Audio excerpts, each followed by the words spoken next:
Agama Islam adalah salah satu agama terbesar ketiga di dunia. Agama Islam pertama kali muncul di Jazirah Arab pada abad ke-7 Masehi. Nabi Muhammad adalah sosok yang mula-mula memperkenalkan agama Islam kepada Mekah. Masuknya Islam di Indonesia awalnya dibawa oleh pedagang Gujarat, lalu diikuti oleh pedagang Arab dan Persia. Sambil berdagang, mereka menyebarkan agama Islam ke tempat mereka berlabuh di seluruh Indonesia. Banyak yang berspekulasi bahwa Islam masuk ke Indonesia pada abad ke-7 atau ke-8, karena pada abad tersebut terdapat perkampungan Islam di sekitar Selat Malaka. Selain pedagang, ada juga dengan cara mendakwa seperti penyebaran di tanah Jawa yang dilakukan oleh para wali songo.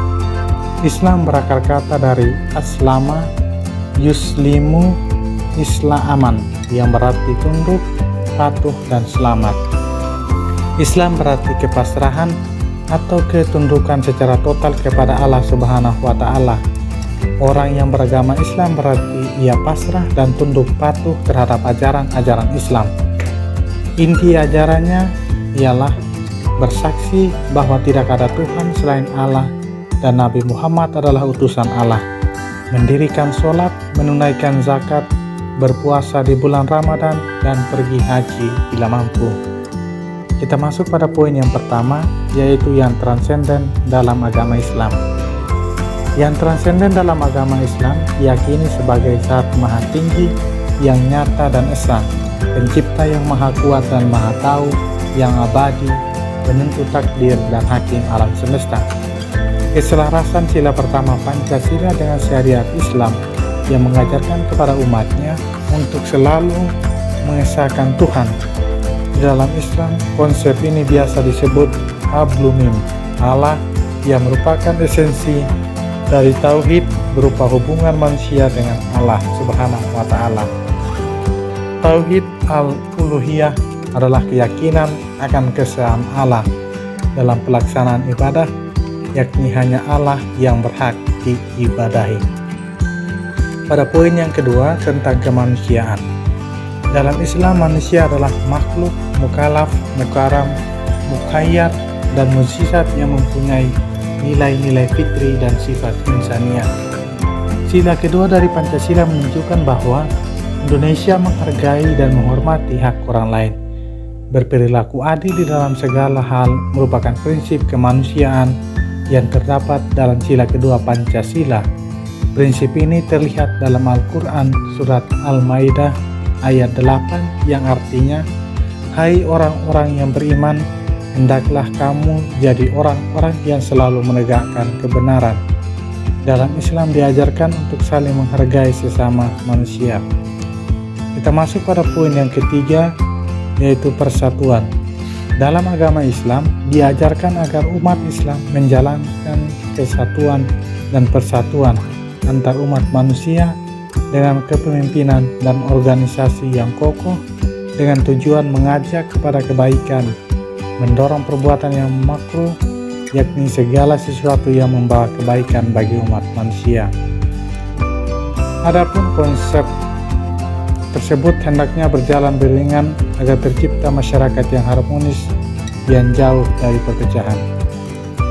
Dalam Islam juga dikenal dengan sebutan muamalah yang artinya sesuatu kegiatan yang mengatur hal-hal yang berhubungan dengan tata cara hidup sesama umat manusia untuk memenuhi keperluan hidup sehari-hari. Sedangkan yang termasuk dalam kegiatan muamalah diantaranya ialah jual beli, sewa menyewa, utang piutang, dan lain sebagainya. Sederhananya, muamalah diartikan sebagai hubungan antar manusia dengan manusia untuk saling membantu agar tercipta masyarakat yang harmonis. Hal ini sebagaimana yang tercantum dalam Al-Quran surah Al-Maidah ayat 2. Kita masuk pada poin yang keempat, yakni kerakyatan. Pancasila yang menekankan pentingnya kehidupan yang dilandasi oleh musyawarah memang selaras dengan nilai luhur dalam ajaran Islam. Sikap bijak dalam menyelesaikan suatu masalah adalah dengan bermusyawarah. Musyawarah merupakan jalan terbaik dalam mencari solusi di mana masing-masing pihak berdiri sama tinggi tanpa ada perbedaan. Hasil dari musyawarah pun merupakan kesepakatan bersama yang harus dijalankan dengan penuh keikhlasan.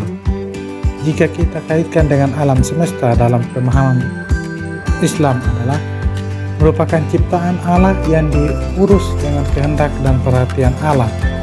Allah menciptakan alam semesta ini dengan susunan yang teratur dalam aspek-aspek biologi, fisika, kimia, dan geologi, beserta semua kaidah sains. Definisi dari alam semesta ini sendiri adalah segala sesuatu yang ada pada diri manusia dan di luar dirinya yang merupakan suatu kesatuan sistem yang unik dan misterius. Kita masuk pada poin yang terakhir, yaitu keadilan. Sila kelima dalam poin yang kelima, Pancasila ternyata mengandung nilai-nilai keislaman, yakni mengisyaratkan adanya keadilan dalam proses penyelenggaraan negara. Keadilan yang dapat dirasakan oleh seluruh rakyat Indonesia tanpa terkecuali oleh adanya perbedaan agama, ras, dan sebagainya. Ajaran Islam menuntut atau memuat berbagai konsep mengenai keadilan, baik adil terhadap diri sendiri maupun orang lain. Sebagaimana agama yang rahmat lil alamin, misi besar Islam adalah implementasi keadilan dalam segala sendi kehidupan.